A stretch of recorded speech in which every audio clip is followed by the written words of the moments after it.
Welcome to this explainer.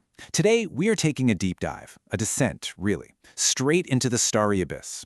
We're going to map out a truly grim but absolutely fascinating fable of ultimate psychological evolution. You see, this journey frames deep self-mastery not as some gentle, easy stroll, but as a grueling hero's transformation. We're going to explore exactly how facing our darkest internal conflicts head-on is literally the only way to ignite the true light of our own existence. Let's get into it. Picture this. You're standing right in the center of absolute cosmic isolation. Suddenly, you hear the great star pulse with this cold, terrifying clarity. And it demands, "You who have provided the friction for the fire, tell me, what is the nature of the light that appears when a soul has finally conquered its own deceptions?" That chilling question really sets the tone for us. Notice the word deceptions there. It implies our greatest enemies aren't external at all. They're actually the lies we tell ourselves just to stay comfortable. Section 1. Into the Starry Abyss, the Canvas of Isolation. So to really wrap our heads around this mythic landscape, we first need to grasp the Fichtean dialectic that's playing out here in this dark realm. Our ultimate destination on this climb is the Star of High Time. Now, out here in the cosmic void, there is no external rescue coming, but this terrifying isolation actually serves as a blank canvas for you to invent your own sacred personal values. The star represents the absolute peak of this mastery, but pay attention to a key word here: indifferent. Its light shines with equal indifference on the highly evolved and the unevolved alike. It doesn't judge you, and it certainly doesn't save you. It just requires you, the seeker, to step up and become the absolute sole ruler of your own existence. Section 2. Thesis: the ignoble soul's demise. Well, every dialectic has to start somewhere, right? We begin with the thesis, which in this fable is a massive failure to evolve. Meet the fleeing ego. This soul is resting in a shimmering oasis, completely evading all the friction that's actually required for growth. But here's the catch. By refusing to face their internal darkness, this soul undergoes a mutation. They become the beast of resentment. They just kneel in the mud of their perceived victimhood, hoarding old injuries like their precious stones. Ultimately, they freeze into literal monuments of psychological death out in the void of the glowing eyes. It is a super stark warning about the dangers of running from our own pain and hiding out in what the myth calls the velvet cage of safe sorrow. Section 3. Antithesis: the shadow as necessary friction. You know, in most stories, the shadow is just the villain you're supposed to defeat. But here, it's totally different. The shadow is an internal obstacle acting as a transformed companion. It's the essential friction you absolutely must have to force your psychological evolution. Just listen to the stark language of the shadow in this quote. If you flee, the atavistic fires of Palado's crucible act as your executioner. And that word is carefully chosen.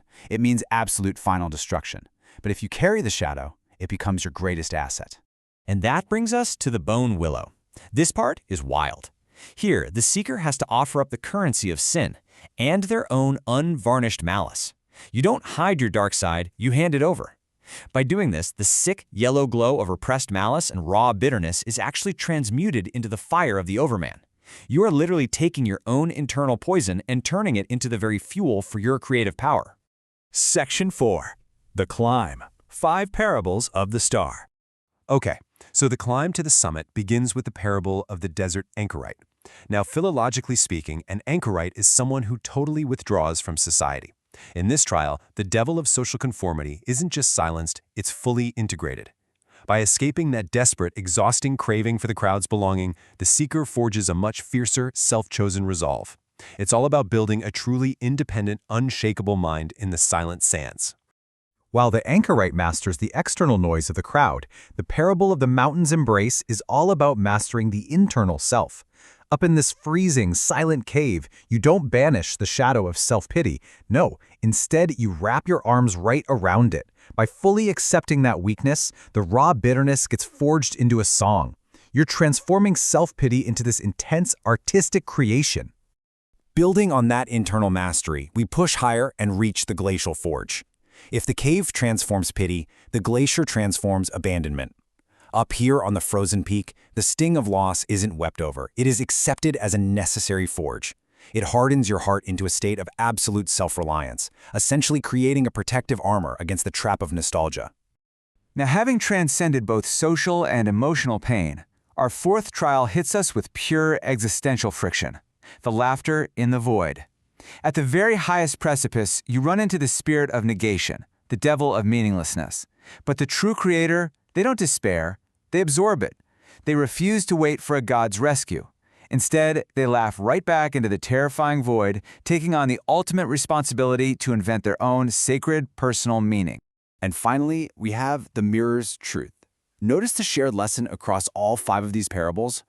True resilience isn't about avoiding pain, it's about repurposing it. Here, you literally shatter the mirror of doubt. You refuse to let past failures dictate your destiny.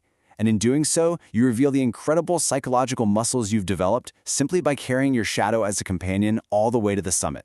Section 5. Synthesis, the noble soul. This brings us to the summit, the ultimate synthesis of our Fichtean dialectic, embodied by the noble souls. Remember that indifferent light of the great star we talked about? For those meeting the ignoble fate, the soul is completely consumed by that light. Because they evaded the struggle early on, their mental silence is just a breeding ground for maggots and unconfessed malice. It's a psychological death.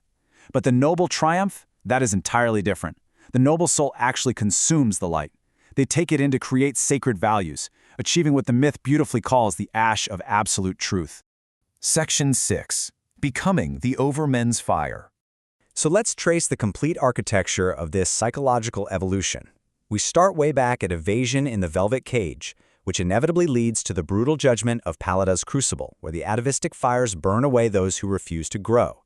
Those who do survive begin the grueling summit climb, choosing to carry the heavy weight of the shadow. And finally, they reach the star of high time, the ultimate synthesis where the self transcends and becomes the overman. As we bring this incredible journey to a close, listen to the shadow's final commentary at the threshold. The nature of the star is the synthesis of our struggle. It is the point where the yellow glow of my repressed malice finally becomes the fire of the overman. The absolute crucial point here is that the star only shines when the decorative shrouds of the ego are completely burned away. You just cannot reach this peak while playing the role of a celebrated victim. Which leaves us with one final, deeply Fichtean question to reflect on today. As you face the dark internal obstacles in your own mind, what's your move? Will you flee into the velvet cage and ultimately face the executioner in the abyss? Or will you carry the friction of your shadow to ignite the very light of your own existence?